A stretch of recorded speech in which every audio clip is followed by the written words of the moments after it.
बिस्मिल्लाहिर्रहमानिर्रहीम। अस्सलाम वालेकुम व्यूअर्स, कैसे हैं? उम्मीद है कि आप लोग सब खैरियत से होंगे। अल्लाह ताला आपको अपने ज़ुबान में रखे, जहाँ रहें खुश रहें, आबाद रहें। तो आज रेसिपी जो हम आपके साथ शेयर करने वाले हैं, आज बहुत ही मज़ेदार पराठा बनाएंगे। तो पराठा हम बनाने वाले हैं, चिकन वेजिटेबल पराठा बनाएंगे, बहुत मज़ेदार बनता है। इसे जल्दी से घर पे बनाइएगा और खाइएगा, देखिएगा बहुत मज़ेदार बनता है, चाय के साथ भी अच्छा लगता है।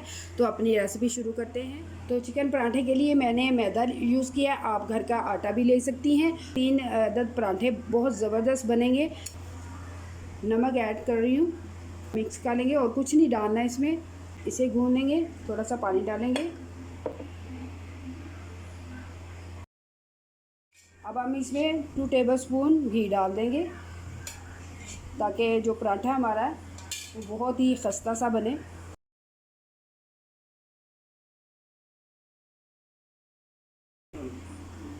अब हम इसकी स्टफिंग जो है वो तैयार कर लेते हैं।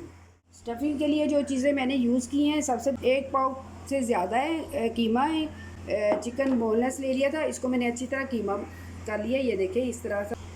वेजिटेबल में मैंने जो चीज़ें यूज़ कर रही हूँ, शिमला है चॉप किया हुआ, प्याज है, गाजर है चॉप की हुई, 2 अदद मैंने ग्रीन चिली ले लिए और थोड़ा सा धनिया है। और खुश्क मसाले में जो चीज़ें जाएंगी, नमक है 2 टेबलस्पून, आप हस्ब ज़ायक़ा नमक यूज़ कीजिएगा। तो काली मिर्च है 1 टेबलस्पून, ज़ीरा 1 टेबलस्पून, हाफ़ टी स्पून लाल मिर्च पाउडर है, थोड़ा सा धनिया है और कुटी हुई मिर्च है। ये जाएंगे कीमे में। कीमे को हम हल्का सा ये कीमा और जो वेजिटेबल है इसको हल्का सा फ्राई कर लेंगे।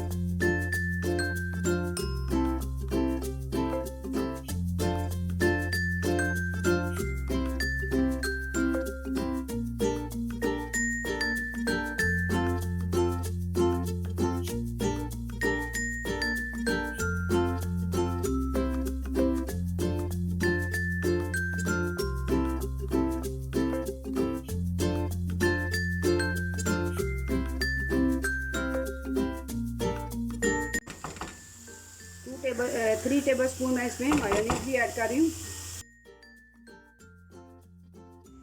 स्टफिंग हमारी तैयार हो गई है, तो अब पराठा तैयार कर।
तो अल्हम्दुलिल्लाह ये थी हमारी आज की रेसिपी। देखेंगे देखने में कितनी मज़ेदार और बहुत ही स्पाइसी सी लग रही है खाने में। यकीन माने बहुत मज़ेदार बनती है। तो आप इसे लंच के लिए भी बनाइएगा और ब्रेकफास्ट के लिए भी बना सकती हैं। तो बच्चों को बना के दीजिएगा, तो बच्चे बहुत इंजॉय करेंगे, शवारमा और पिज़्ज़ा को भूल जाएंगे। तो मैं आपको एक कट करके दिखा देती हूँ। अल्हम्दुलिल्लाह ये देखें, स्टफिंग देखें कहाँ तक भरी हुई है। स्टफ़िंग देखिए कितनी ज़बरदस्त है। ये थी हमारी आज की रेसिपी, यकीनन आपको अच्छी लगी होगी। आप इसे केचप के साथ, चटनी के साथ, जैसे दिल चाहे आप इसे खाएं, इंजॉय कीजिएगा और हमारे चैनल को सब्सक्राइब करना ना भूलिएगा। तो नेक्स्ट रेसिपी के लिए इजाज़त दीजिएगा, दुआओं में याद रखिएगा। अल्लाह हाफिज़।